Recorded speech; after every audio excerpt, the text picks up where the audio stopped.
Okay, folks, please take your seats.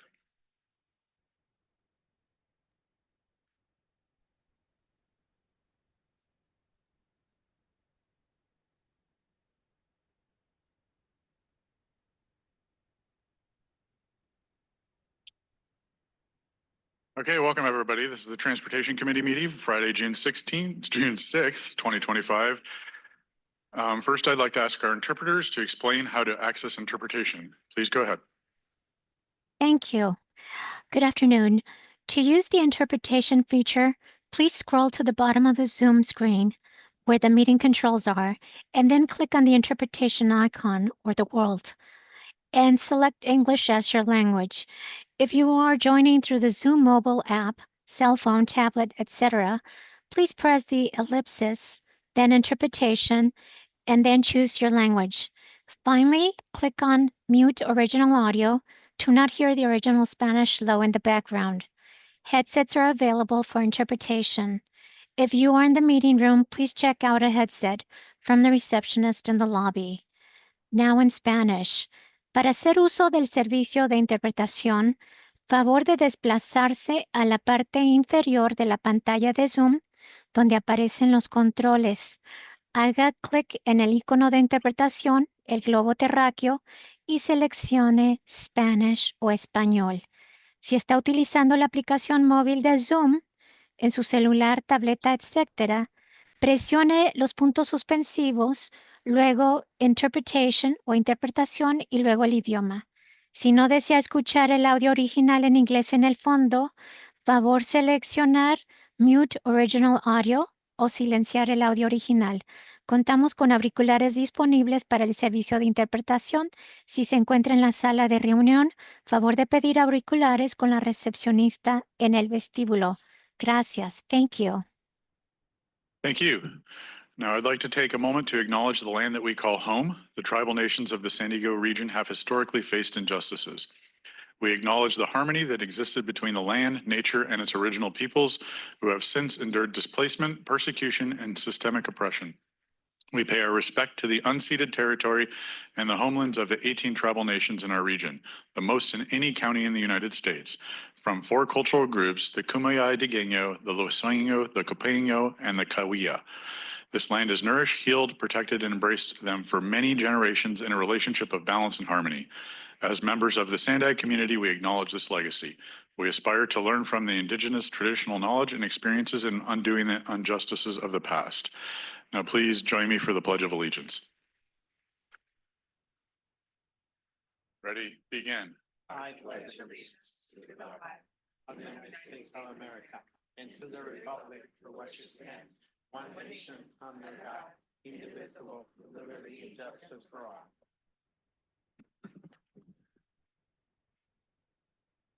Francesca, can you please confirm a quorum?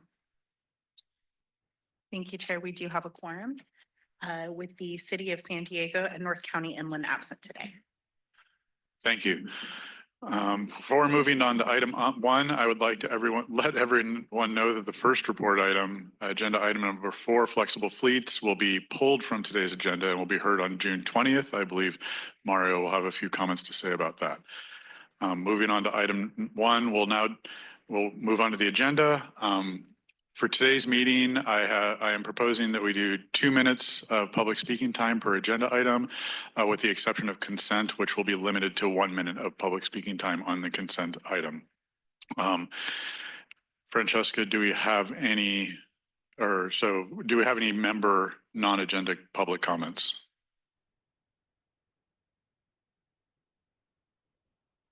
Sorry. Public comments for non-agenda items. Do we have any public comments, Francesca? Yes, we have 4 non-agenda public comments. Okay, can we call them, please? Thank you. We'll start with Purita Javier and then go to Cesar Javier.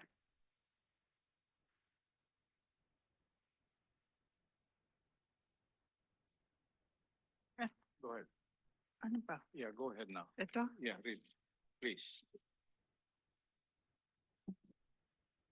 Again, November 7, 2022.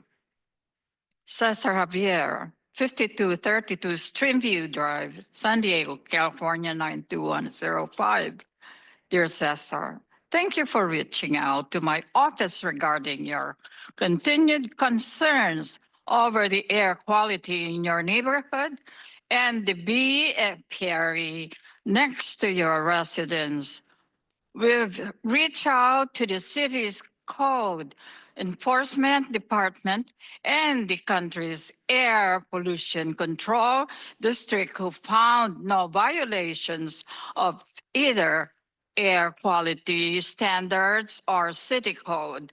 I understand you are interested in pursuing policy changes and invite you to contact our Director of Policy, Brendan Dentino, who can answer any questions about the process of updating city codes. He can be contacted at 619-533-3982 or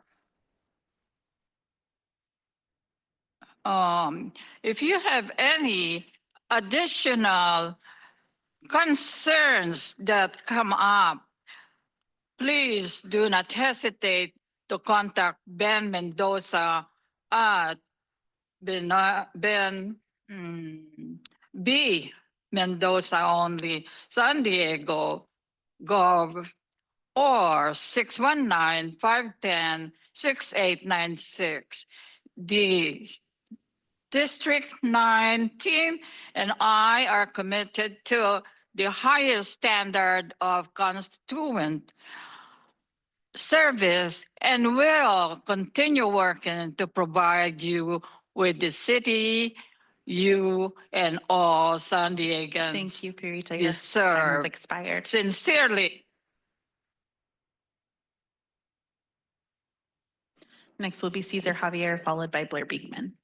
Cesar Javier, we just hopped from the City Hall meeting to here because our only hope in our voice is SANDAG, being a civilian, non-politician leadership. Sir Mario Orozco, thank you, SANDAG. This is the letter given to us in 2022 by Councilor Rivera. And I believe that this is the councilor that was supported by Ma'am Stip Montgomery. Thank you, Ma'am Stip. Your staff gave us this air purifier and reminded me, Cesar, this is only for you. Be quiet, don't tell it to anyone. Ma'am Stip, this is not the root cause. One of the root causes is the Air Pollution Control District Code Rule 11, which we have been spreading to all politicians. Please help us, because the chair and the governing board member, Councilor Rivera, then and now also with Mayor Gloria, absenteeism or just compliance presence. They just sit there, smile, no input to resolve this very cause. 20 manufacturing industrial businesses are exempt from regulatory standard, meaning they can locate, they can construct, they can operate at their own likings in the expense of the air quality, which the Air Pollution Control District mission is to have it clean for all San Diegans. Ma'am Step, the root cause is the Rule 11. 20 industrial and manufacturing exempt. Why? Because they are covering up the big businesses being settled. Thank you. Your time has expired. Our next speaker will be Blair Beekman, followed by the original draw. Hi, Blair Beekman. Yeah, I was also at the San Diego city budget meeting this morning, and it just got out, and I'm just walking over right now. I'm actually sitting outside your public meeting space, and I'll be inside and coming the regular agenda items. So thank you for the meeting today. I attended the public forum on the future of the Lausanne corridor issues that was at Del Mar, at the Del Mar Fairgrounds. It was really interesting for me. It was a really good learning experience. Two important lessons that I've learned. They didn't have any map showing the latest ideas Mario's talked about, moving the tracks more northward. There was a little group walking around with flyers showing what it could be. It was awesome in terms of it would be away from the lagoons, it would be away from homes, but possibly it has to be built, like 4 or 5 stories high, and make a turn, a wide turn that you cannot get a train going past, 50 or 60 miles an hour, I don't think, at this time. And so it's a bit dangerous. And I don't know how to better talk about that. It's awesome in and of itself. It is just a natural way to go. But I don't know if the curve is and such a high height is too much. Those are questions to be considering. And also to be considering is that I've been learning in conversations from the meeting, no one's talking about high-speed rail through that future. Do we not talk about high-speed rail in that area in the future? I mean, do we really assume that high-speed rail is going to go through, I-15 corridor and Escondido and all of that? What's going on with that? Can that be made more clear? Because it's not at all a part of the plans of Del Mar, which could be okay, but just that we make that clear always and often. Thank you. Your time has expired. Our final speaker will be the original draw. You can go ahead. How funny is it that 4 of us were at a city meeting, which is just down the road from SANDAG? It's like in walking distance pretty much. And then the members of the board can't even be there. But good thing Sean is just playing a victim anyway. So it's probably best that he doesn't show his face. He should just go crawl under a rock. But it's interesting all the things that you guys do as far as transportation goes. And this happens with a lot of these boards anytime there's, public officials that are claiming to be serving the people when in reality they don't really care about what the people think. They just push an alternate agenda that they don't even realize is actually pushing them into a corner and under a rock at the same time. But, as long as you get paid to do it, because you should be making sure that Mexico has some kind of fee or something that is in place for all of their drivers that want to come into our county to, and pollute it. If you guys are so concerned about that, then you would be concerned about cars that actually don't have any kind of emission standards, but yet we have to have them, those that live in San Diego, and we're punished for the actions that are taking place there because, it is a very smog ridden area, but yet you want to penalize the people that live in San Diego and don't really hold the other people accountable for, or the other country accountable for their actions that are causing more of that to happen. But yet you want to bring down a road usage charge or a vehicle miles traveled fee, whatever you want to call it, and put everybody into electric vehicles. Well, how's that going to work when Mexico's always constantly coming back and forth with vehicles that are not electric? And if you guys are the ones that are wanting to say that we all need to walk, bike, and take public transit, I mean, Zito's the only one who chooses to ride a bike. But you all that should be a requirement. If you work for SANDAG, the requirement is that you have to walk, bike, or take public transit. Thank you. That concludes the public comments. Thank you. Do we have any non-agenda member comments? Ms. Hudson. Thank you, Chair. I have 2 exciting updates. San Clemente's eroding bluffs have recently forced closure of the Losan corridor through Orange County, which has operated largely uninterrupted for more than 125 years. This week, crews are finishing initial emergency work to reinforce the most vulnerable areas along the rail line in San Clemente. This will enable passenger rail service to resume from San Diego to LA and as far north as San Luis Obispo tomorrow. Construction was led by OCTA in partnership with Metrolink. Crews finished strategically placing approximately 5,900 tons of riprap throughout the project areas to protect the track from coastal erosion. Approximately 240,000 cubic yards of sand will also be placed on the beach between Mariposa Point and North Beach. In addition, more than 400 feet of concrete barrier was placed on the inland side of the track near Mariposa Point to create a safe workspace for crews to build an approximately 1,400-foot long catchment wall. The wall's construction is anticipated to occur behind these barriers to help limit further disruption to passenger rail service. In other good news, earlier this week, in response to earlier this year, in response to continuing increases in ridership, the Amtrak Pacific Surfliner added an 11th round trip between San Diego and LA. On June 16th, a 12th round trip will also be added. These 2 additional round trips help fill important scheduling gaps. The rail's reopening through Orange County and increases in service frequency are perfectly timed to accommodate peak summer travel and the resulting economic boost that summer travel brings to our region. Thank you. Any other member comments? No. Otherwise, Mario, what's up? Thank you, Chair. And hello to everybody. Last week, we went to Sacramento with Chair Hebner. We share our concerns to the administration and to the legislator regarding the May revise and regarding funding for transit, housing, and our transportation projects.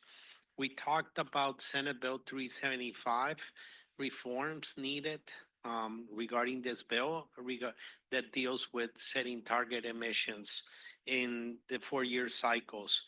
And we elevated the board's points on housing also. During this trip, we met with the Federal Rail Administration Regional Administrator. We talked about the status of some outstanding grants that we have pending for the region and our need to have them executed in the very near term.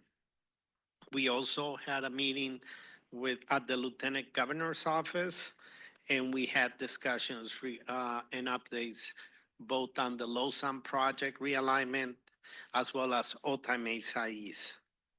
While we were in Sacramento, I signed a memorandum of understanding with High Speed Rail to continue our partnership, as well as seeking and exploring the possibility of High Speed Rail being the NEPA lead for the Lausanne realignment under their federal delegation authority.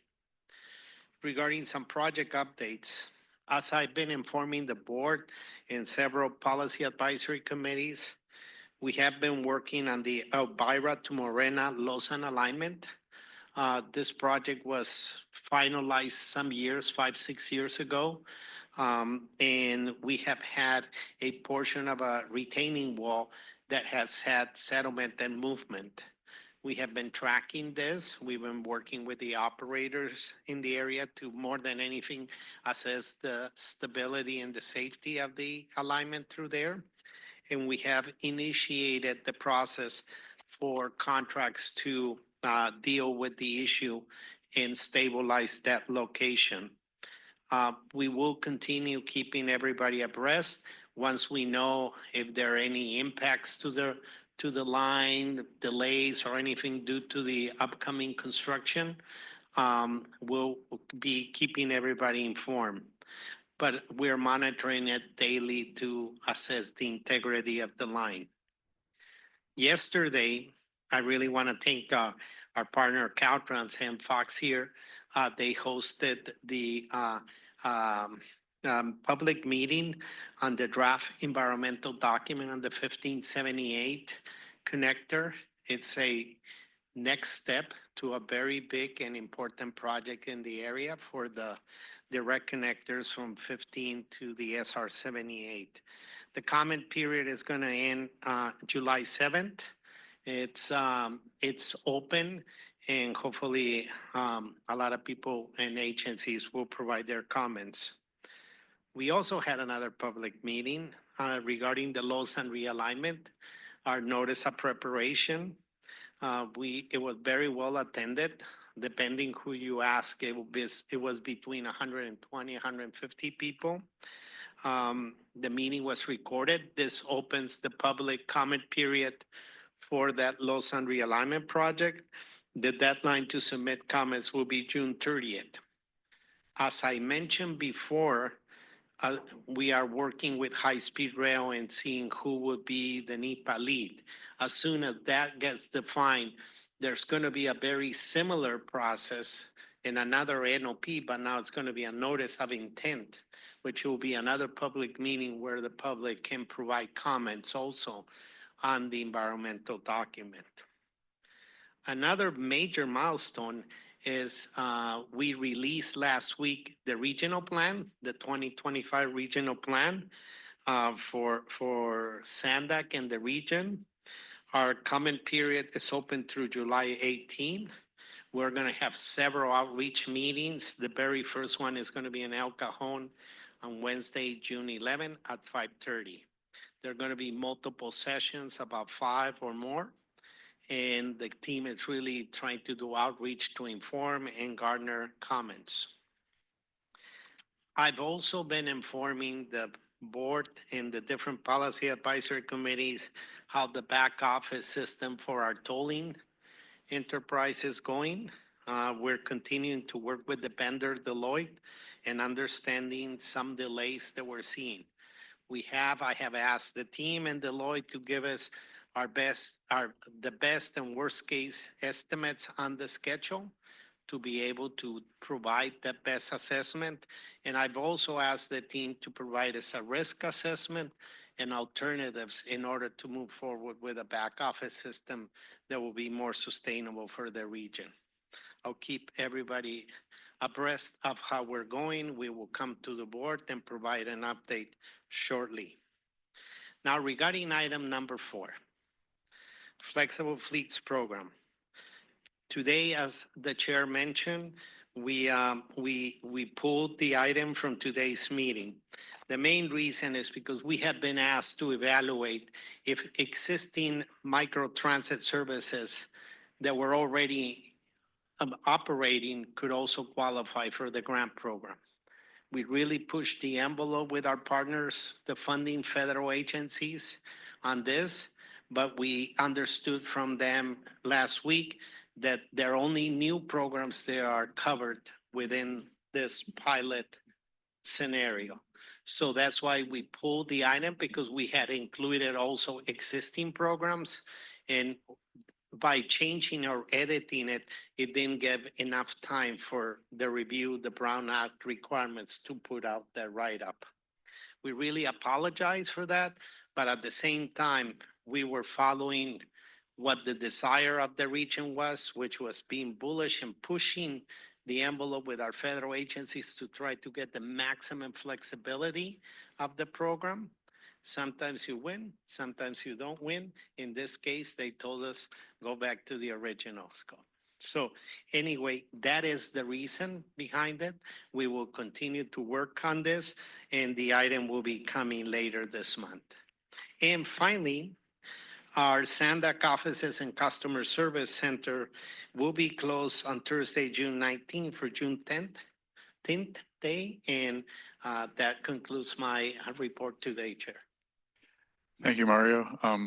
Just for clarity, you say you released the regional transportation plan. I think you meant to say draft regional transportation plan. And also for further clarity, my understanding, you mentioned the public comment period is open to July 18th. I think on July 18th is when we are expected to hear that here, if that's correct. And so I assume those comments will then be part of the public comment period, correct? That is correct. Okay, thank you. With that, seeing no other people wishing to jump and make comments, we'll move on. The next item is consent. Does any member wish to pull a consent item? Seeing nobody want to pull, do we have public comment on consent, reminding that we are limiting consent items to 1 minute public speaking? We do. We have 3 folks who'd like to speak on consent. Okay, thank you. And I would ask the public to do their best to stay on topic if they can with respect to consent. Please call the speakers. Thank you. We'll start with Cesar Javier and then go to Blair Beekman. Thank you, SANDAG. As your student, learner, teacher, I would say that minutes is a patrimony to validate, remember, respect, because these are the products of our thinkers, members of the board, particularly the voting boards.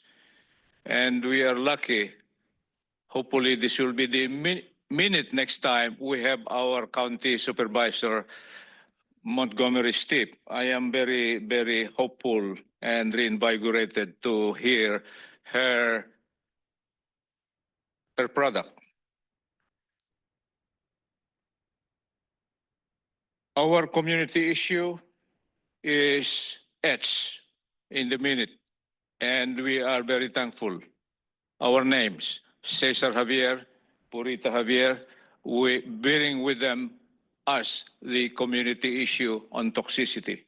Thank you for that engraved Thank you. Hope. Your time has expired. and Our hopefully next speaker will be Blair Beekman, followed by the original draw.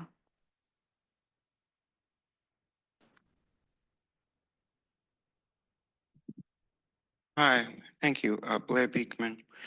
To quickly comment on the reports from staff, thank you for reporting about the Lausanne corridor issues and that, in fact, you are thinking of high-speed rail still. I was told otherwise at the public meeting, and you are still thinking about it and working on it within the Lausanne corridor as for it to be a part of the conversation. Thank you. It's important. And good luck with the high, with one of the project proposals that, the most northern new proposal that you can consider it being along Jimmy Durante Road itself and not placing it 5 stories high. Can we use Jimmy Durante Road and make it on the ground? Quick question. With my remaining time, thank you, sorry. I wanted to quickly offer thank you for the items today and in previous meeting minutes about working on MTS issues and North County funding. It's important, good stuff. Thank you. Thank you. Our final speaker will be the original draw. You can go ahead. Fortunately, Blair, those high-speed rails are rackets. That's why the money's coming. It shouldn't even be happening because it's a bunch of BS. Anywho, the FTA or the Section 5311 program of projects where you're going to be estimating a funds that are available, $1.08 million. Like, you're not very transparent on as far as what this money is going to be spent on. I mean, it says that they will use it for inner city bus operations and operating costs associated with rural bus routes. But what does that truly mean? Are you going to actually be adding more routes or whatnot? I mean, is this really going to help the people in the rural communities to get more access to transportation? I just think there needs to be more of a breakdown as far as like what really that means. I mean, just a few words here or there seems to suffice some people, but I think when you're spending the people's money, there needs to be more transparency and accountability to make sure this money is going to be spent wisely. Thank you. That concludes the public comments on consent. Thank you. And thank you for the comments. With that, any member comments on consent? Otherwise, I entertain a motion to approve. Move approval. Of the Moved by consent agenda. Montgomery Stepp. Do I have a second? I'll second. Second by Mendoza. Please vote.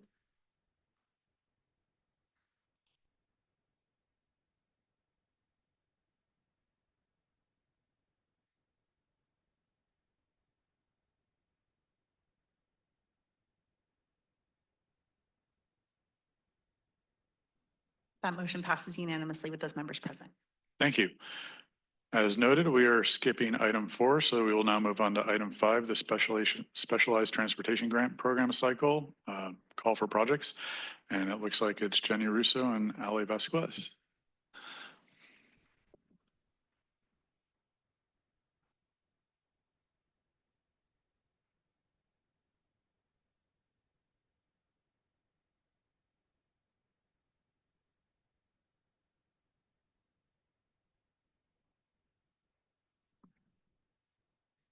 Good afternoon, Chair and members of the Transportation Committee. Let me fix this mic. My name is Jenny Russo. I'm the Grants Program Manager here at SANDAG, and I'm joined by my colleague, Ali Vasquez. She is the Program Manager for the Specialized Transportation Grant Program, or STGP, as we'll talk about today. And we're happy to be here today to discuss the results of the Cycle 13 call for projects. So as some background, the STGP funds projects and programs in our region that expand mobility options for older adults and individuals with disabilities when fixed route public transit is insufficient, unavailable, or inappropriate. Funding for the STGP comes from two sources: the Federal Transit Administration Section 5310 program and the Transnet Senior Mini Grant Program. From these two sources, SANDAG allocates available STGP funding through a competitive process called the Call for Projects, which is typically held every 2 years. And our program goal is to improve mobility for older adults and individuals with disabilities. So while there's two funding sources that have some similar requirements that are shown on this slide, there's also a few differences that I'd like to highlight for you. So the Section 5310 program funds specialized transportation projects for older adults that are age 65 and older and individuals with disabilities. SANDAG is responsible for distributing the funding for the large urbanized area of our county, while Caltrans distributes the funding for the rural part of the region through a separate call for projects. The funding that comes to SANDAG is formula funding, and about 6.6 million is available in this cycle. The funding is our larger source for the STGP, so a maximum award of 1.2 million was established. And unlike the senior mini grant funding, the FTA does not require that the projects, but the funding be awarded competitively. So as part of the call for projects that was approved by the board last June, the board voted to retain discretion over the final awards, which is subject to the FTA requirements. In contrast, the Senior Mini Grant Program funds projects that serve older adults that are age 60 and over throughout the county, and it's county-wide. The Senior Mini Grant Program is funded through Transnet, which is the smaller funding source, and about 2.8 million was available in this cycle. And the maximum award for Senior Mini Grant is $1 million. The Transnet Extension Ordinance requires that this funding be awarded competitively, so the board can fund projects based on the approved call for projects criteria only. So before taking a look at the results, there it goes. I'd like to reflect on the milestones that led us here today. So it started last year at the beginning, where we went through a thorough process. We first solicited input from our specialized transportation stakeholders. Then we spoke with the Independent Taxpayer Oversight Committee, or ITOC, and this committee about the evaluation criteria before the board approved the call for projects. We released the call in July, and the application period was open for 90 days and closed in October. We then reviewed our projects for eligibility and responsiveness, and then had our panel of external evaluators review and score the projects using the criteria that was approved by the board. Our data science department then reviewed those scores for consistency and helped us finalize the results, and the funding recommendations were developed based on those final scores. So this slide shows the criteria that was approved by the board last June and were used to score the applications. As mentioned earlier, the criteria were informed in part by your feedback. The criteria with the most weight, as you can see here, were need and equity, applicant experience, capacity and readiness, stewardship of public funds, and performance monitoring. Additionally, we included a past performance adjustment to discourage poor performance and reward strong performance of existing grantees, as most of the applicants for this program come back year after year. Past performance adjustments have been used since 2012, or the Cycle 7 call. And at that time, we collaborated with a subcommittee of the Social Services Transportation Advisory Council, or STAC, to develop the methodology for incorporating the past performance of grantees into the final scoring projects for grant funding. Past performance scores are graded in an objective manner that is based on a peer-reviewed standardized monitoring checklist that's included in attachment 4 for you.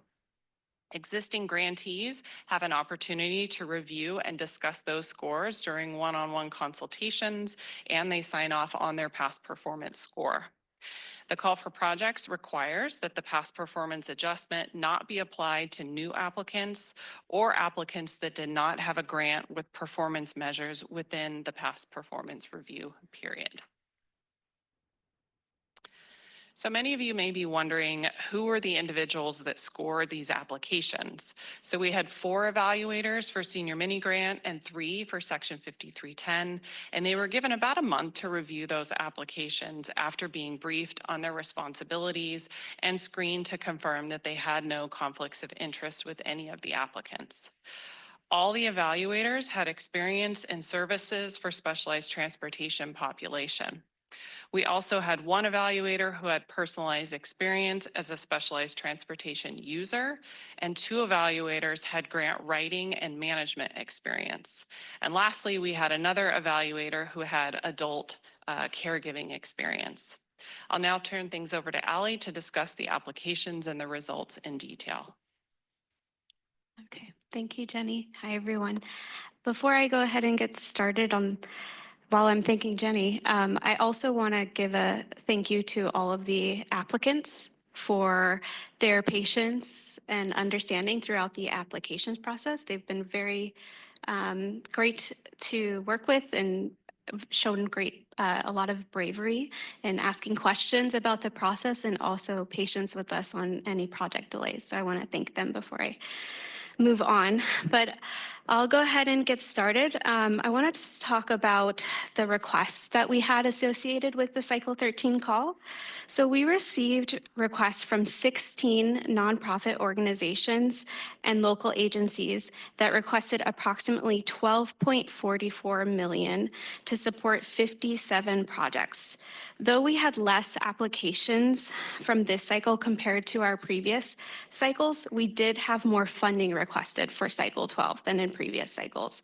For comparison, Cycle 12 was 19% oversubscribed, but Cycle 13 was actually 31% oversubscribed. The oversubscription of applications not only illustrates just the competition for this funding, but also the region's need for these vital transportation services. SANDAG forecasts that the population aged 65 and older in the San Diego region will increase from about 519,000 people to 763,000 people by 2050. A large demographic shift that foreshadows the changing mobility needs of our region. Based on these forecasts and the funding needs that are shown here on this slide, the SANDAG Board of Directors included specialized transportation in our legislative program, and staff continue to look for sources of additional funding both in and outside of SANDAG's existing revenue sources that could be used to provide these essential services. So now I'll get into the meat and potatoes of the presentation, which are the funding recommendations that resulted after applying the approved evaluation criteria. For senior mini grants, based on the draft project rankings, we had 6 projects from 5 nonprofit organizations that are collectively recommended to be awarded approximately $2.8 million in available Transnet revenue. This funding will support volunteer driver programs, information and referral services, and rideshare services. Next, I'll get into the Section 5310 funding recommendations. So before I get started with Section 5310, I think it is worth mentioning that during the February 24th, 2023 Board of Directors meeting, the board did direct staff to work with the Transportation Committee to assess whether there was additional funding opportunities for facilitating access to coordinated transportation, or FACT. FACT is the region's Consolidated Transportation Service Agency. And that's a designation which authorizes FACT to be in charge of facilitating and providing social service transportation coordination services for our region. The result of the board's proposal was to provide FACT with a sole source for their CTSA and RideFact transportation services from the Section 5310 program. Therefore, at its June 28th, 2024 meeting, the board approved a 26% annual allocation of federal fiscal year 2023 and 2024 Section 5310 pass-through funding to FACT. After deducting SANDAG's administrative costs, a 26% allocation for FACT totaled to about $1.6 million. This deduction was added to the funding results, and the amount available for all competitive 5310 applicants became $4.9 million. From there, 28 projects from 9 nonprofit organizations and local agencies are collectively recommended to be awarded the rest of the Section 5310 funding, as shown in Attachment 2. Through these projects, 21 accessible vehicles and 1 fleet software will be purchased. Volunteer driver programs will be supported, and travel training will be provided for older adults and individuals with disabilities. No SANDAG presentation would be complete without at least one map, so here is ours. This is a map that shows a broad geographic distribution of program funding would occur based on the service areas of the projects recommended for funding through the SCGP Cycle 13 call. The map illustrates that the service areas recommended for funding grade out, with most projects overlapping in the center and the least projects overlapping on the outside. If the projects are approved, both 5310 and senior mini grant projects would provide funding for these organizations to service older adults and people with disabilities throughout the entire region, but more providers will allow older adults and individuals with disabilities to travel to destinations in the central and eastern part of San Diego County, including the jurisdictions of San Diego, La Mesa, Lemon Grove, and El Cajon. This map also shows that the more rural corridors with less housing densities will have less specialized transportation providers who service these areas and receive funding from both of SANDAG's sources. But however, as we mentioned earlier, Caltrans is designated by the governor to administer the rural and small urban FTA 5310 funding in California, and that provides funding for specialized transportation in the rural communities of the county. That program makes approximately $24 million available statewide, and they have a call for projects typically about every 2 to 3 years. Organizations like FACT, Mountain Shadows Support Group, and Borrego Springs Community Resource Center have been previous awardees of that rural 5310 funding. I'm happy to announce Caltrans also just announced a new call for projects that will be released for that funding source on June 30th. So what are our next steps from here? Following this meeting, the Cycle 13 funding recommendations will be brought to the Board of Directors on July 27th. And assuming there are no deviations from the funding recommendations, the projects will be programmed into the Regional Transportation Improvement Program, or RTIP. RTIP is a 5-year investment plan that identifies projects and programs that the San Diego region proposes.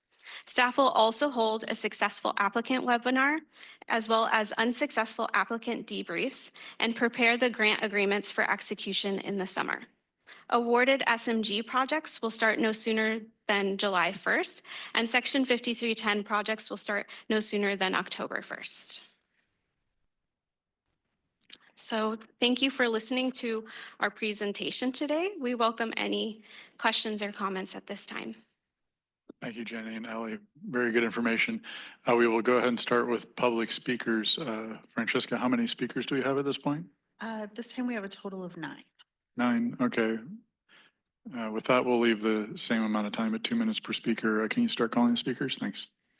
Yes, we'll start with Marcy Roque and then Adriana Yemhapti.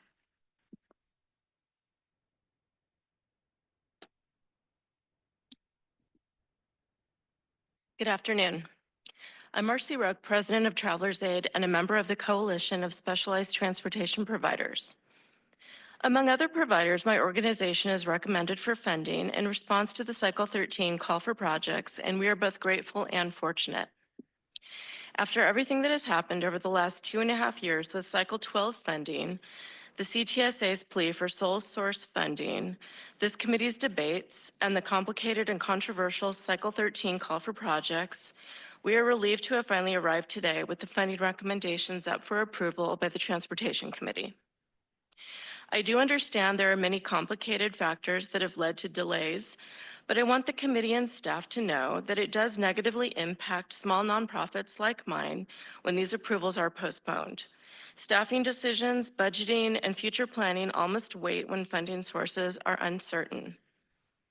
I appreciate that the competitive process has been upheld, and I want to thank you for approving the Cycle 13 recommendations today on behalf of our 1,800 clients, our staff, and our board. Thank you. Thank you. Next will be Adriana, and followed by Cesar Javier. Hi, good afternoon, everyone. My name's Adriana Yamhapi, and I'm the Director of Social Services for Travelers Aid Society of San Diego. As a member of the Coalition of San Diego Specialized Transportation Providers, you have heard from my colleagues and me multiple times over the past year. We have advocated for keeping 5310 funding competitive, fair, and equitable. We thank you for hearing us. Since Travelers Aid first received SANDAG Senior Mini Grant funding in 2008, we have built a clientele of over 1,800 older adults and people with disabilities. Our clients have extremely limited means, face daily battles with chronic diseases and mobility issues, and through our programs have found safe, reliable, and free transportation. Ultimately, the need is ever increasing, and we have had to limit trips and implemented wait lists for our programs. With your approval of the SMG and 5310 recommendations for grant funding, we can continue to meet the growing needs of our community. Thank you for your time and attention in helping us reduce isolation in older adults through transportation. Thank you. Our next speaker will be Cesar Javier, followed by Mark Fletcher. Excellent, Sandag. This is a learning point, especially for the politicians. Mom Steve, thank you for your presence. I am missing Ms. Bon Wilpert of the City of San Diego. This is a very pointer to relish and think about. Circulation mobility by SANDAG, a specialist on that sphere, must be a kind of beacon on how people are kept. Maybe one should be healthy. One of the criteria there is handicap, adult and senior handicap, which means that if mobility and circulation specialized by SANDAG, then there must be 10 times or tenfolds effort and thinking about people of different stature in health, condition, state. Mom, Steve, you are the chair of children's education, the chair and the thinker of the children. SANDAG will also be thinking about the children's mobility. Let's make a balance on that. And that makes the difference between non-politicians and politicians. Pardon me, but that's the truth. And that's what we learn of what's going on in the governance, which is the sphere now of effort on how to provide the balanced budget for the city, core city.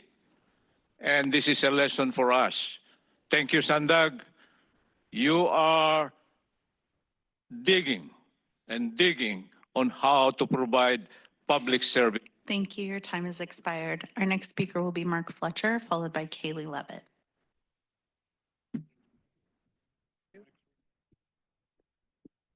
Okay. San Diego County encompasses 4,526 square miles, making it roughly the size of the state of Connecticut. And in San Diego County, there is one accessible transportation company that is intrepid enough to undertake the Herculean task of covering this vast geographic area in its entirety. And that company is FACT. All other accessible transportation companies cover some areas and some regions of the county, but fall well short of duplicating this feat. And what makes FACT's accomplishment even more monumental is they don't cut corners. They are professional, affordable, reliable, and provide door-to-door service. FACT is a feather in San Diego's cap and an integral part of the accessible transportation system. And I would like to thank you, the SANDAG Transportation Committee, personally for entertaining, funding FACT so they can continue this invaluable service for the citizens of San Diego County. Thank you. Thank you. Our next speaker will be Kaylee Levitt, followed by Arun Prem. Good afternoon, Kaylee Levitt, Vice President Government Affairs at Jewish Family Service. We ask that you recommend SANDAG's Board of Directors to approve Cycle 13 funding recommendation from SANDAG. As part of the Coalition of Specialized Transportation Providers, we are grateful that SANDAG has continued its commitment to the competitive process and keeping this process transparent. We understand that there are limited resources, and at JFS, we do our part to offer quality, low cost per mile rides to maximize taxpayer dollars. With the recommended Cycle 13 funding, we're projected to serve 1,000 individuals. From rides to medical services to socialization, these rides are life-changing for these individuals. They support independence, healthcare, and human connection. We are grateful for the opportunity to continue to partnership with SANDAG. And through this partnership, we can create a healthier and stronger San Diego. I also want to add that we are also grateful for SANDAG staff for continuing to look for further funding outside of what's already there. And we're continuing to do our part as well to help bring that more to San Diego County, because as a whole region, there's going to be greater need coming as there's an aging population that's going to need more access to accessible and free transportation throughout the county. And so we urge SANDAG to continue to do its part, and we'll continue to do our parts. And we ask that all of you in your individual districts and cities across the county to do their part as well to find more sources for funding for specialized transportation. Thank you. Thank you. Our next speaker is Arun Prem, who will be followed by Deb Martin. Good afternoon. Arun Prem, representing FACT, the Consolidated Transportation Services Agency for San Diego County. I support the SANDAG staff recommendation on item 5. When you support this item, you're supporting communities, people with disabilities, and seniors for whom public transit may be insufficient, not available, or not appropriate. In other words, they would have no other way to get around but for this program. I want to thank SANDAG staff and urge you to support their recommendations regarding Cycle 13 projects. Thank you. Thank you. Our next speaker will be Deb Martin, followed by Blair Beekman. Thank you. Good afternoon, committee members. I am Deb Martin, the Executive Director of Elder Help of San Diego. I'm Chair of the San Diego Senior Alliance and member of the Specialized Transportation Coalition.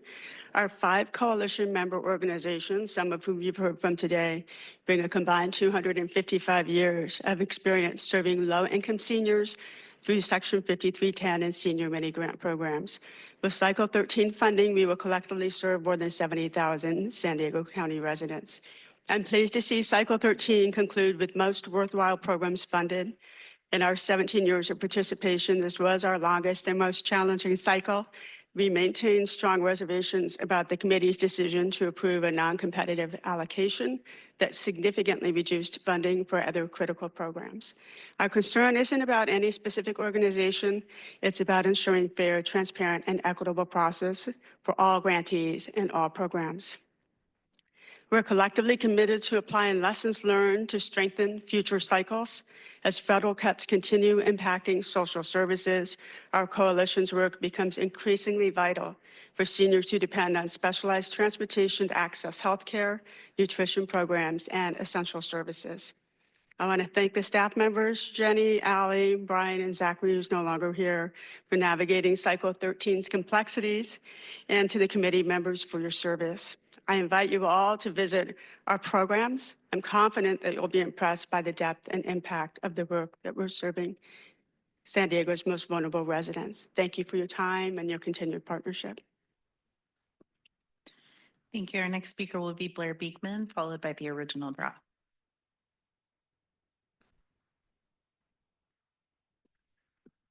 Hi, thank you. Blair Beekman. Appropriate scheduling, you put me last here. Thank you. That was smart thinking, appropriate thinking. Thank you.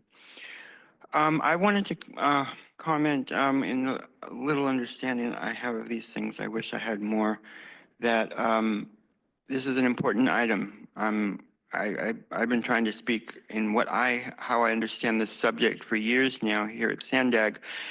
There's been a lot of debate on the future of multimodal transportation and how to fund it. And it's this program, that serves our elderly and our disabled. It's like a foundation of how we want to base the future of multimodal transportation ideas within SANDAG and SDMTS, and the choices we can have available.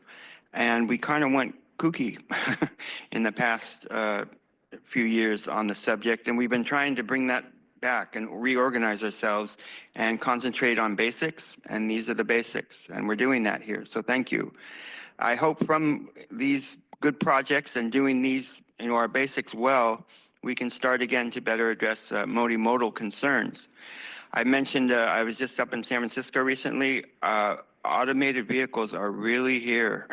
They are coming. And so I would like to hear a report from yourselves at some point where your guys' position is on it. I would like to offer a position of skepticism and that I'm not too happy with it. I feel automated vehicles are going to be serving more data collection and geofencing and how that, those geofencing data points that the automated vehicles rely on, that's what I feel is going to be the future, not the automated vehicles themselves.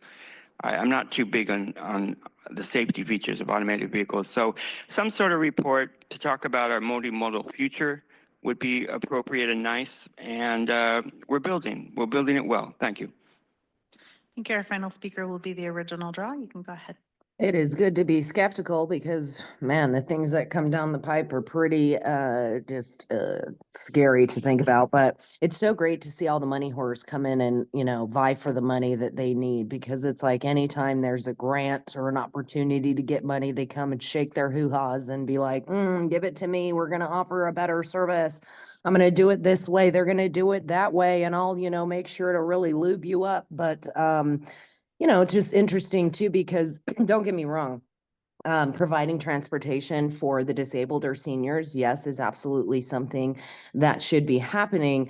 But, the people providing it many times are, again, money whores, and they want to come in for any grant money. Doesn't matter if they really provide a good service. They just want to come in and get that money and fill their pockets. And people like Jewish Family Services should actually be came after from ICE, because they have been aiding and abetting the illegal invasion of our border and incentivizing it, trafficking children, trafficking the men and women that came across, filling their pockets with it. So those people cannot be trusted, especially when there are people that come forward and complain about the services that they're providing or their lack thereof, the requirements that are put down on the people to be able to just access this service, and even when they are provided the service, the lack thereof. And, when I'm seeing on a massive scale, a lot of sexual abuse happening with not only seniors or children or anybody that is being provided a service, it would lead me to question whether or not that happens within these entities. And if it does, then that is a problem, because it happens all the time in San Diego. It's something nobody wants to address, but it's the perfect little cesspool to go and get victims that are either disabled or senior or not going to say anything, so you can do your little dirty work and just, have nothing happen. Thank you. Your time has expired. And that concludes the public comments. Thank you. Thank you for all the comments.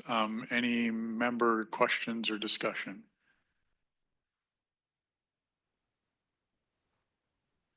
I don't see anything coming up quite yet. I guess one of the questions I had was, clearly we did maybe a bigger than normal change to the criteria and the evaluation criteria this time. Maybe some things didn't work out quite as expected, but I assume when it gets brought back in the future, we'll be looking at the criteria again, and we can have a little bit of a retrospective on when we're doing the next cycle as to exactly how the items apply, as for example, past performance or something like that, where just because someone didn't actually participate in a prior cycle, maybe they shouldn't be getting dinged for that. But, I think the intent of past performance was more along the lines of, if there was poor past performance, not turning in reports on time or not actually adhering to the program guidelines, that would be a consequence, but simply not participating was probably not an expected consequence. But again, these are things that we can learn. other comments? Otherwise, I would like to thank all of the speakers for coming, and particularly all of the organizations for the work you do on behalf of the Transportation Committee. The work, as you've mentioned, is incredibly valuable and important and is only becoming more so over time. So I very much appreciate all the work and effort that you and your organizations put into these particular types of programs. Ms. Edson, did you have a comment? I actually have both a comment and a question, but I would definitely support what our chair just mentioned about the work that you do. And I'm very familiar with it, sitting on the boards of the transit agency as well as FACT. So thank you so much for all that staff does. And Jenny, you mentioned rural and small urban. Can you just tell me what small urban means or give me an example of small urban? So in our region, the small doesn't work because Caltrans is looking statewide. So it's really the rural portion that comes to us in other parts of the state where they're not under, they have the population that's lower, then that's where small comes into play, but it's not part of our region. Okay, that was something new to me. So I was like, what is that? Thanks It so makes much. sense that it would be new to you because we don't have it. Right. Okay. Good observation. So with that, seeing no comments, I also believe that this is a good outcome, and so I'm happy to support, but looking for a motion to recommend sending this to the board. So moved. Moved by Edson, I'll second. second by Mendoza. With no further comment, I'll call for the vote.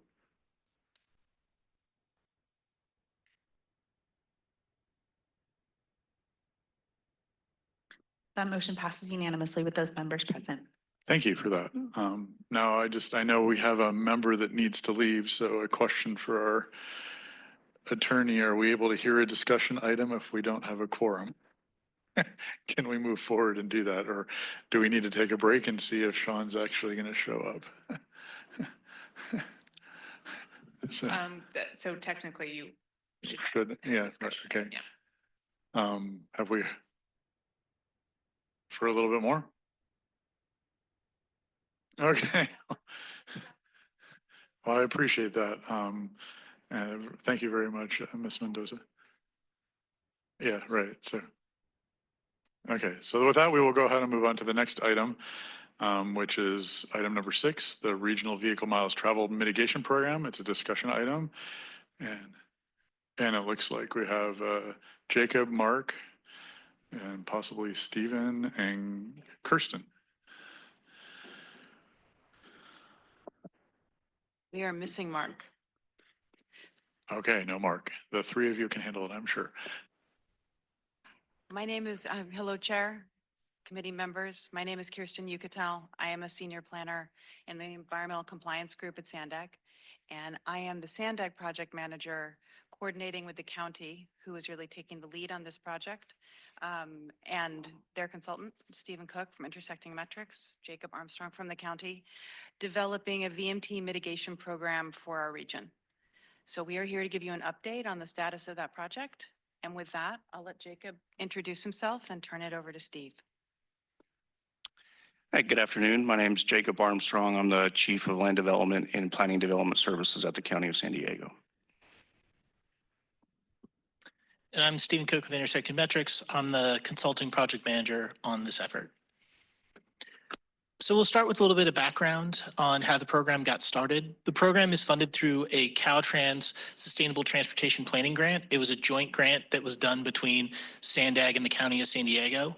The grant had a total funding value of $480,000, and then there's a $137,000 in-kind match. And what the in-kind match is staff time from both agencies to help basically run the project. The project needs to be completed by the end of the next fiscal year, so we have just about over a year to complete the project. So there's a lot of jurisdictions looking at similar projects or similar programs, and this all stems from SB 743 coming into play on July 1st, 2020. And what SB 743 did is it moved transportation-related impacts from operational impacts, so like intersection delay, to vehicle miles traveled. So really measuring the total distance that people are driving and trying to minimize that. So a lot of jurisdictions have been grappling with this over the last 5 years. It was a dynamic shift in the industry that a lot of people are trying to get a hold of on how you mitigate VMT-related impacts. There are 3 jurisdictions that have put in place programs already. One is the City of San Diego with their Active Transportation and LUFI program, and that was adopted in 2021. The City of Escondido last year put into place a VMT exchange program, and then LA Metro just launched a pilot program for a VMT credit program. We'll talk more about what that means in future slides. I apologize for all the words on this slide. I'm not going to go through each one of them, but this is verbatim from the grant. So we wanted to kind of fully disclose that. But these are the goals that the grant is trying to accomplish. And the first one is really leveraging regional assets to mitigate VMT. Unlike level of service and delay, which are very spot treatments and you can kind of do at a local level, you really have to mitigate VMT at a regional level. It's looking at providing connections for multimodal programs or basically developing regional multimodal programs that are available to a lot of people. And so the best way to mitigate VMT is at the regional level, and that's what this plan is trying to accomplish. The second goal is I mentioned this is a rather newer concept. VMT is a newer concept. So a lot of local jurisdictions don't have the research or the resources to really understand what the mitigation looks like. How do you quantify the mitigation? What qualifies as mitigation? And what's the cost of that mitigation? And so one of the goals of the program is to do that research and provide local jurisdictions with the tools and resources to kind of better understand what we're grappling with now with VMT. The third goal is to prioritize putting in infrastructure and programs within disadvantaged communities. Typically, disadvantaged communities need the most infrastructure to be built, and they've been ignored for a long time. So hopefully this program will help to bridge some of those gaps and prioritize bridging those gaps. The fourth goal is to incentivize sustainable growth. VMT, the reason why the state of California switched over to VMT is it's directly linked to GHG and climate change. So trying to minimize that and create a more sustainable community. Also providing less roadway width and right of way to kind of create more sustainable communities instead of having, so much asphalt out there. And then finally, the last goal is to support the implementation of VMT reducing facilities within the 2021 regional plan. That will get updated to 2025 regional plan at the end of this year. I'm not going to go through the scope of work because we go through it in other slides, but this is the scope of work that's in the grant. So just disclosing what that is. And then quickly going over some of the misconceptions that we've heard through the process. First of all, this is not the RUC. This is not a roadway user charge. This won't be a fee assessed to individuals. It probably won't even be a fee overall anyways. This is purely for development of mitigation for new development within the region. So this would be programs that new development will use and pay for to help offset and mitigate their VMT related impacts. The program is not going to be required for jurisdictions to implement or utilize. SANDAG has a long history of developing tools that jurisdictions can use. So SANDAG has always maintained a trip generation database or trip generation guidelines, which jurisdictions can use for their transportation plans, but they don't have to. They can choose to, and they could use other resources. SANDAG also has developed transportation study guidelines over the past that some jurisdictions have chosen to use and other jurisdictions have chosen to build their own. And this program kind of follows in that same vein. It's really developing regional guidelines or resources that jurisdictions can choose to use or not choose to use. The program won't allow new development to move forward without doing a VMT impact. This is a mitigation program, so much like other projects,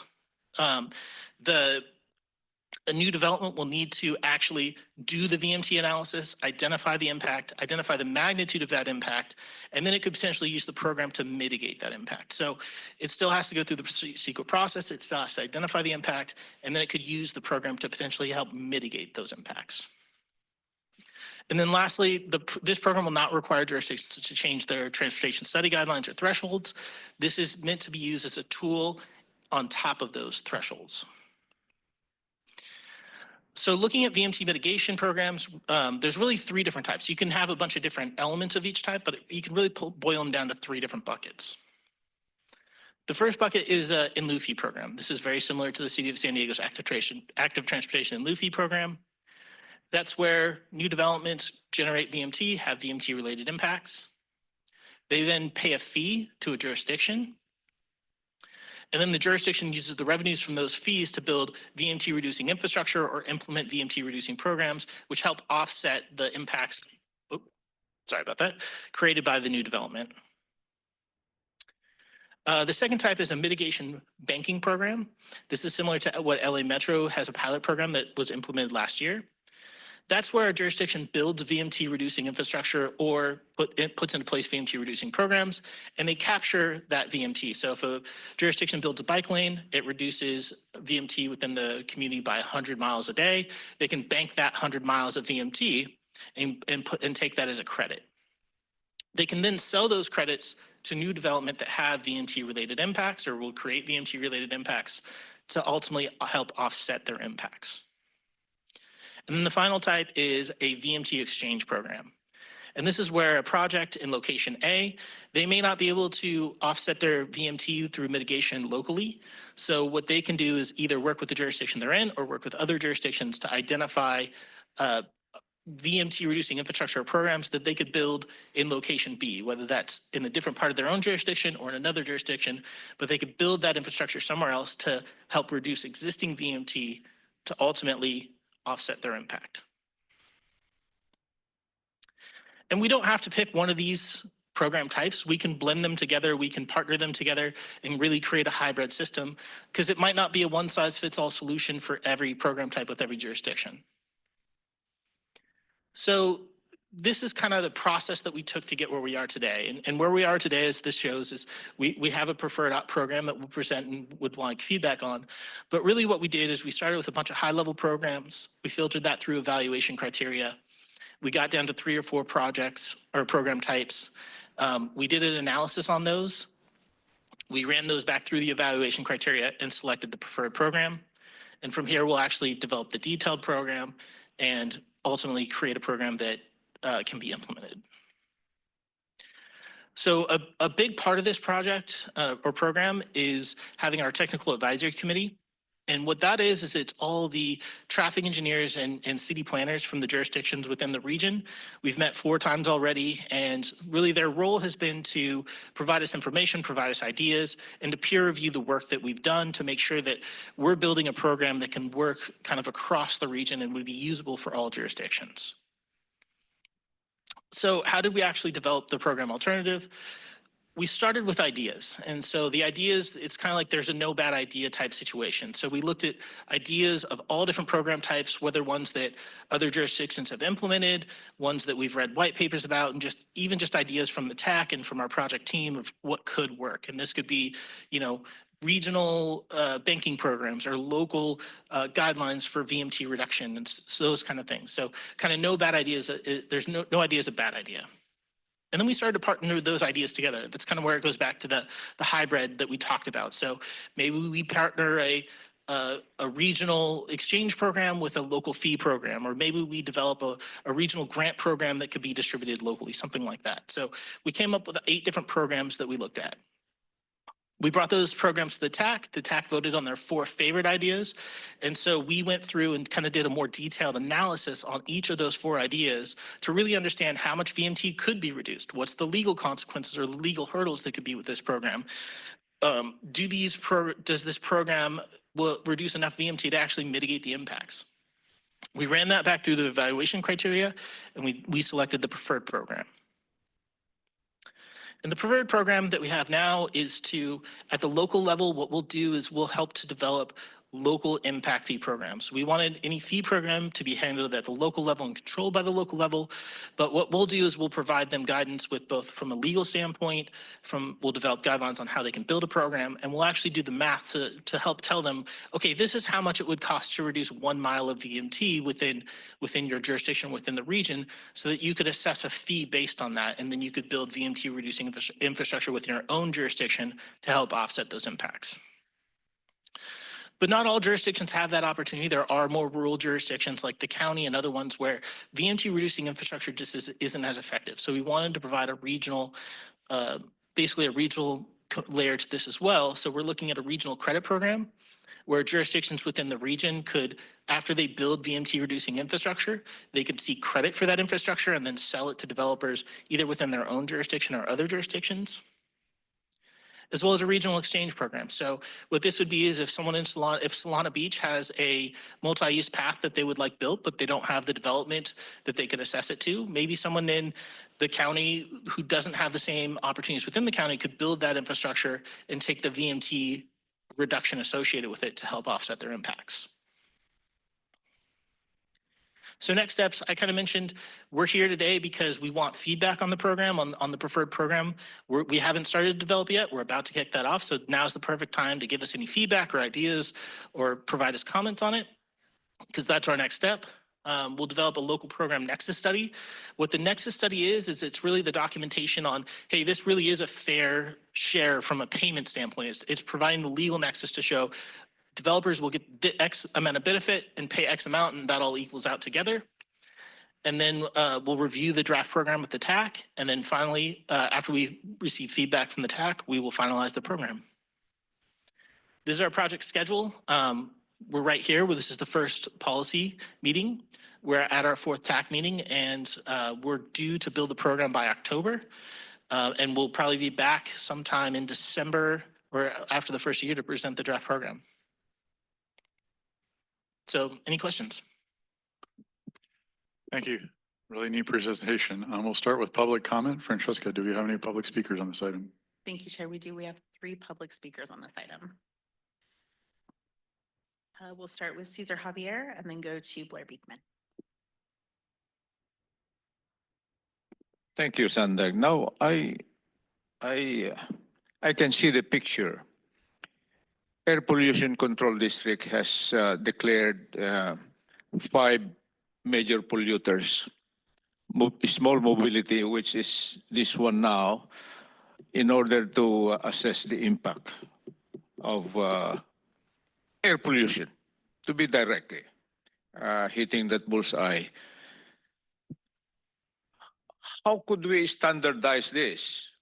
Mom Steve Montgomery is here listening, so that it would reconcile with the entirety of the region. That's one value analysis. There must be a standard, and they should follow that standard for uniformity, equity, and say transparency, because this is funded. There is money in it. Mom Steve Montgomery, correct? Montgomery Steve. Mom Wilpert is absent from the city. These are the things that we see as weak links. You know, a change is as strong as the weak link. And it gives that foundation for us, public, to see also and watch how the Air Pollution Control District fights climate change. Something like that. That's a puzzle now that comes into a big picture that why is the state so interested to determine the impact of this impact assessment on mobility pollution, if I might say that. Why? Mom, Steve, this is a complex question, and I think you're thinking like the solution on our air. Thank you. Your time has expired. Our next speaker will be Blair Beekman, followed by the original draw.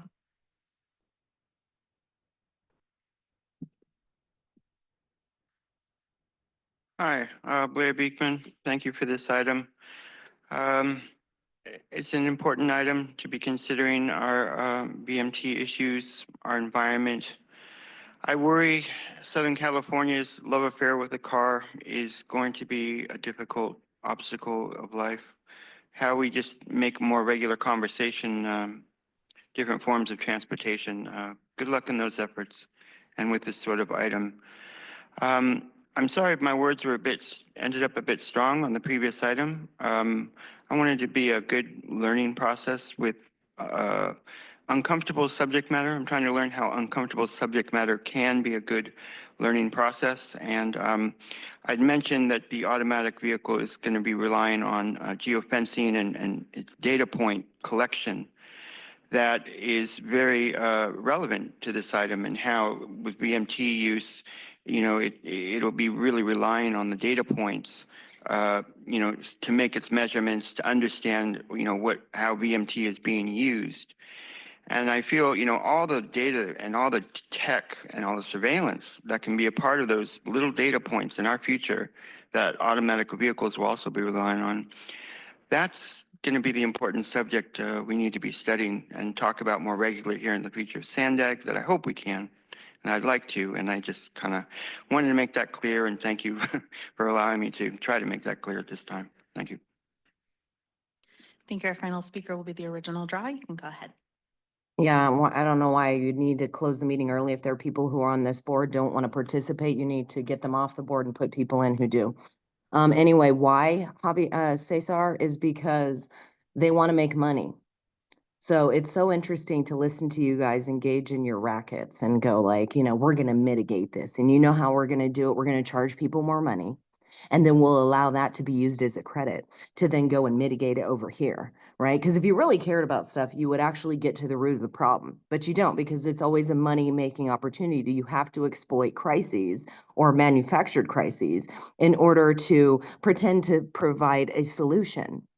So it's like as though I cut myself with paper, and it wasn't looking at the paper or whatever, but looking at, oh, I'm bleeding too much. So what am I going to do to mitigate that bleeding, instead of going, well, maybe if I didn't cut myself, then I wouldn't have to mitigate the bleeding. But it's like, it's just as long as you guys provide a bunch of like hocus pocus, smoke and mirrors propaganda to the people, you can pull wool over their eyes, let them believe that you have to mitigate vehicle miles traveled, not tell them that you are tracking and tracing their every movement in order to do that, that everything you're trying to mitigate has nothing to do with saving the planet, but it has everything to do with controlling their movements, right? But you can't let them know that. You can't let the cat out of the bag. You got to really just make them think that they're doing something to benefit the planet, society, whatever, right? But it's like, it's just so interesting to see clearly and not be persuaded by the rhetoric, the lies, the propaganda, all of the bullshit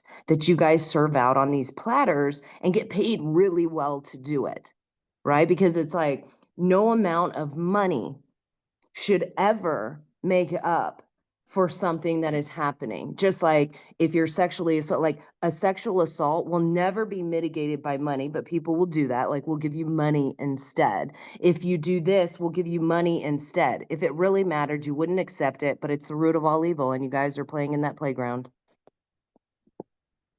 That concludes the public comments. Thank you. Any member comments or questions? Member Edson. Yes, so if I'm hearing you right, what it sounds to me with the in lieu is that it's kind of like Melrose for VMT impacts. Does that make sense? It's more like a diff more than a Melrose, because with the Melrose, the infrastructure is already built and you're paying off the debt of that impact, where this would be more towards going to future improvements. So it's more like a developer impact fee program where, you're trying to meet a library standard. Development comes in, they pay fee towards new libraries to be built in the future. So it's a little bit more like that. Okay, and then, recent housing bills that are being created and approved in Sacramento are kind of not allowing cities to pass on development fees to developers.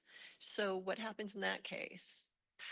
So that's a little bit where I apologize. It's where it differs a little bit from a development impact fee and is more of an in lieu fee. So if a development can't mitigate its impacts, if a development can mitigate its impacts through other means, it doesn't need to participate in a program. So it's an in lieu fee. It's in lieu of providing mitigation themselves. So it's up to the development whether they actually want to participate in the program in lieu of providing mitigation on their own, or it's up to them if they want to still seek overrides for unmitigable VMT related impacts. Comments or questions? Yes, Ms. Montgomery, step. Thank you so much. Thank you for the presentation. I have a lot of questions. I'm not going to ask them all here. So we'll follow up from my office. But I do appreciate the nature of a hybrid and choices for various jurisdictions. So I have just a couple questions around the second attachment, the memo. And on page 5, it talks about the hybrid mitigation program. Specifically, regional mitigation opportunities will be provided through both a regional VMT exchange program, which you went through, and also the credit program. It states that both of those would be monitored and implemented by SANDAG and or the county. So my question around that is, and maybe this will be discussed, through the process you're going through now, but would a program level EIR, would there be a need for that to have that hybrid mitigation? For the 2 regional programs, we don't believe it would. The CEQA for those 2 programs would more be done at the local level. So the 2 programs are more meant to facilitate communication between the jurisdictions. So what would happen is if there's a development project doing an EIR in the county, they would be doing CEQA at their own level, and then they could go to the database and potentially find infrastructure outside of the county where they could build, let's say, a bike lane in Encinitas. So then they would use that bike lane in Encinitas as the mitigation for their CEQA. So the program itself won't build anything. It's more to foster communication between basically shovel-ready projects in jurisdictions to developers that need that mitigation and are doing their own EIR. Okay. I'm just thinking, how would that impact a regional approach to all of this? And how will we meet our goals? But again, we'll follow up. Thank you very much for this. We're happy to answer any questions. So, okay, thanks. Yeah, thanks. Oh, sorry, Ms. Lyons. Thanks. Yes, thank you. I'm Joy Lyons. I'm the alternate for North County Coastal, and so I appreciate the opportunity to speak. I do have a question, and I don't know that it would be, maybe it's outside of what you're typically thinking about, but when I think about VMTs, I think about our climate action plans. Could you talk a little bit about, especially, it just begins to sound a little complex to me when we have the regional VMT and how that might affect the individual climate action plans in each of our jurisdictions. And if you could just kind of bring that one step forward. And yeah, so my background is transportation engineering. I'm not a climate action.